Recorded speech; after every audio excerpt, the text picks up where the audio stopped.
6 minutes on the clock. Who is Alisa? Okay, Alisa is obviously a UX architect. We have a photo. I help clients create welcoming and easy to use digital experiences through business strategy, content strategy, and experience design. New experiences with exceptionally high engagement results. Okay, so great. Alisa has a strong statement about who she is and what she does. Clear ways to contact Alisa. I'm hoping these go to new tabs, but I'm not going to click them. Hope these go to new tabs as well. Let's see some of Alisa's experience here. So I am not really sure you need this title. I think you could get rid of this title and increase the size of this font. Because if this was just bigger and it just said for the past 9 years, then I'm like, oh, like I don't really need this title. This section feels a little crowded and jumbled to me.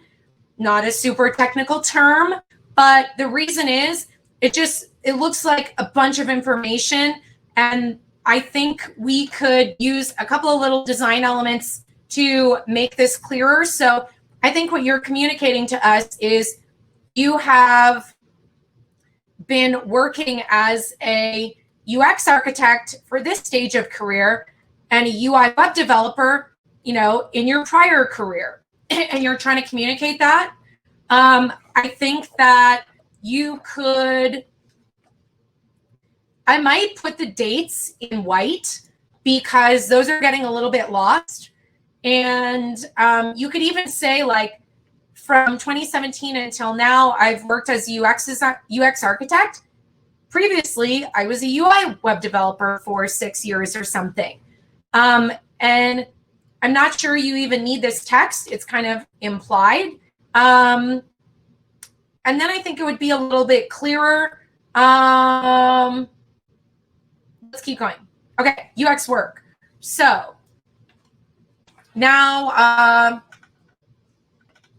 okay, so you're going to show us 6 case studies. I don't know what this is. Okay, these are, what is happening here? How do I close this? So that's not closing. Okay, that's weird. Let's scroll down the rest of this homepage just to figure this out. So there's 6 projects.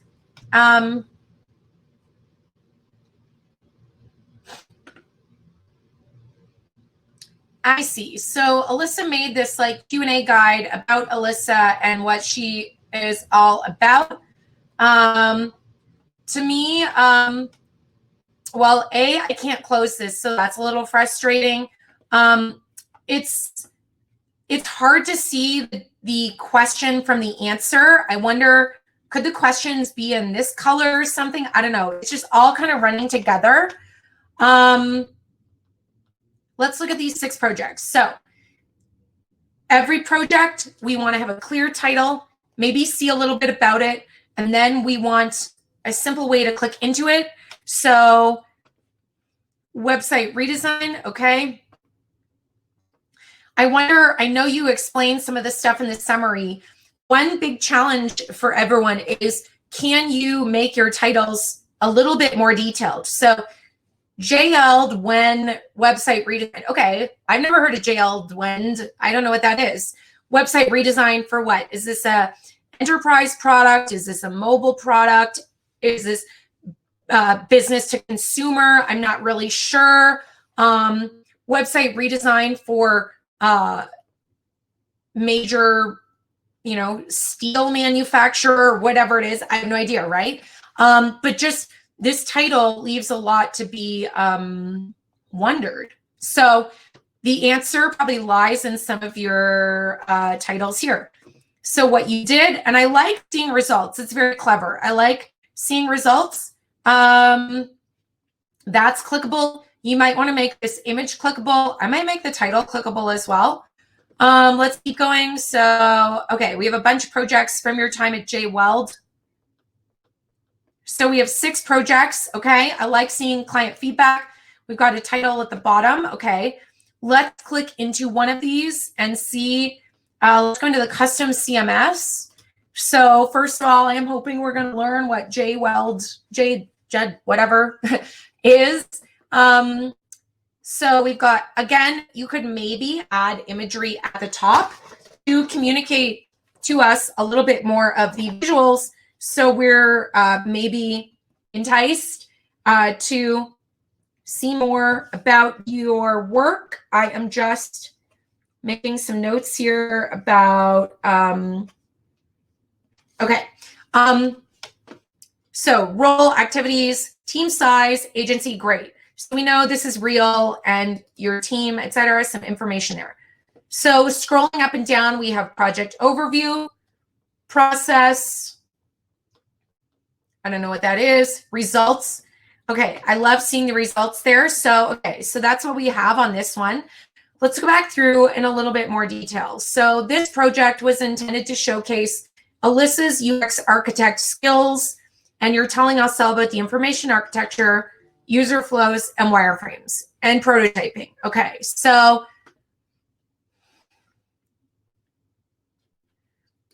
I still don't know what Jen Geldwen does. Not that I need to know, 7 paragraphs about it, but like I said, it would be interesting to hear if this is business to consumer, this is manufacturing, I don't know, it's a CMS, okay, is it content management system or customer management system? I don't know, those acronyms mean different things. So project overview, then we get into the process. So research of modern CMS architecture, creation of new sitemap, storyboarding user flows, wireframes, rapid prototyping. So that's what you did. So I'm expecting to see each of these represented below. So first of all, we have this thing. I don't know what this is. I need labels, explanation of what I'm looking at. I'm not sure what this diagram is representing. And then here, you just have these 2 screenshots and they're really small. And you spent so much time working on this and there's very important details in here, but because they're so small and I can't click to see them, I'm probably gonna just go on to the next person because I am not able to see your experience. Plus, a couple of other things. You mentioned all this sitemap, storyboarding, wireframes, etc. And we're just basically jumping to the final design here and whatever this is. So maybe there is a version of this you have somewhere else where you're going into this. Maybe you can't show this information publicly on a website. I don't know. But I think the takeaway here is we need more of the, not just what you did as the final deliverable, but how we arrived at this final deliverable, right? Because if I'm going to hire you as a UX architect, I'm not seeing lots of evidence of UX architect work based on this case study. Maybe you have it in the other ones, but like I said, we're not going to get through every single project in each of your portfolios all at once. So let's go on to the next